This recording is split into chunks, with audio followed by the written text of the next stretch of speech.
اسی طرح سے جب ختم ہو کر دوبارہ شروع ہوگی تو پھر بھی 25,000 سال میں یہ کائنات پوری وجود میں آ جائے گی، اور جب پوری کائنات وجود میں آئے گی تو اللہ کی تجلی دوسری چوتھی مرتبہ سور پھونکے گا، یعنی اللہ کی تجلی کا فوکس پڑے گا، اور یہ فوکس اس لیے پڑے گا کہ آگے زمین پر اللہ کا عرش آنا ہے اور مخلوقات کے ساتھ سارے معاملات ہونے ہیں، اور پھر اس سے آگے جنت میں جا کر تو اللہ کا زیارت ہونی ہے عرب تا۔ تو یہ چونکہ زمین پر عرش آنا ہے، اللہ کا دیدار ہونا ہے، اللہ کے ساتھ باتیں ہونی ہیں، معاملات ہونے ہیں، تو اس سے پہلے یہ فوکس ڈالا تھا کہ لوگوں کے اندر یہ صلاحیت پیدا ہو جائے، جب اللہ کا عرش آئے تو اللہ کی زیارت کی صلاحیت پیدا ہو جائے۔ اللہ تعالیٰ کا جب عرش آئے گا تو اوپن نہیں ہوگا کہ سارا میدان اللہ کی زیارت کر رہا ہے، دیکھ رہا ہے، ایسا نہیں ہوگا، پردہ نور کا پردہ ہوگا۔ پھر جب کسی بندے کو اللہ حساب کتاب کے لیے بلائیں گے تو وہ نور کا پردہ ہٹ کر کے اس کے ساتھ بات چیت ہوگی، اب سارا میدان نہیں دیکھ رہا، جس کے لیے پردہ ہٹا وہی دیکھ رہا۔ حدیث شریف میں آیا ہے کہ ہر ایک کو اللہ کے سامنے کھڑا ہونا ہے حساب دینے کے لیے، اور جب تک 5 باتوں کا حساب کلیئر نہ ہو جائے اللہ کے سامنے سے قدم ہٹ نہیں سکتے۔ وہ بندے جو اللہ کے سامنے کھڑا کیا گیا ہے حساب کے لیے وہی دیکھے گا، سارا میدان نہیں دیکھے گا۔ اور جنت میں جب جلوہ ہوگا پر ویک تو سارے جنتی دیکھیں گے، صرف جہنمی محروم رہیں گے، جنتی سارے ہی دیکھیں گے۔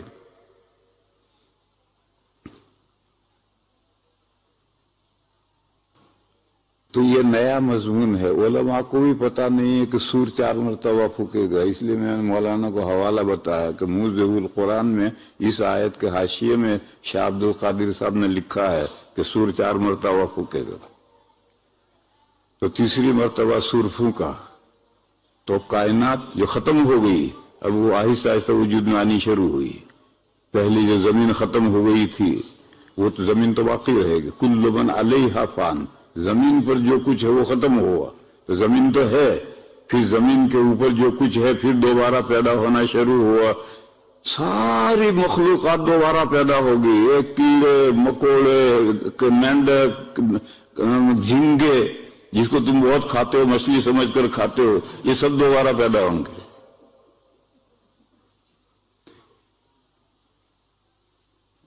وہ بعد لوگ ہنسے کہ گویا میں نے گالی دے دی، کوئی جھینگے کا لفظ آیا تو ہنسے کہ گویا گالی دے دی تمہیں۔ اس میں 25,000 سال، یہ میں نے ویسے اندازہ کر رہا ہوں، 25,000 سال لگیں گے ساری کائنات کو شروع ہو کر کے وجود پذیر ہو جانے میں، پھر آسمان پھٹیں گے، اللہ کا عرش آئے گا، پھر حساب کتاب شروع ہوں گے، حساب کتاب اسی دنیا میں ہونے ہیں۔ پھر برج رکھا ہوا ہے، اوور برج ہے جس کو ترکی میں کہتے ہیں کوبری، اوور برج، یوں سے یوں جاتا ہے، اس کا ایک سرا زمین پر ہے اور دوسرا سرا جنت میں ہے، ہر ایک کو اس پر سے گزر کر جنت میں جانا ہے۔ وَإِن مِّنكُمْ إِلَّا وَارِدُهَا كَانَ عَلَىٰ رَبِّكَ حَتْمًا مَّقْضِيًّا، تم میں سے کوئی نہیں ہے مگر اسے جہنم میں اترنا ہے۔ وہ اترنا یہ ہے، اس پل پر سے چڑھ کر ادھر جاؤ تو جہنم میں اتر گئے، جب جہنم کے اوپر سے گئے۔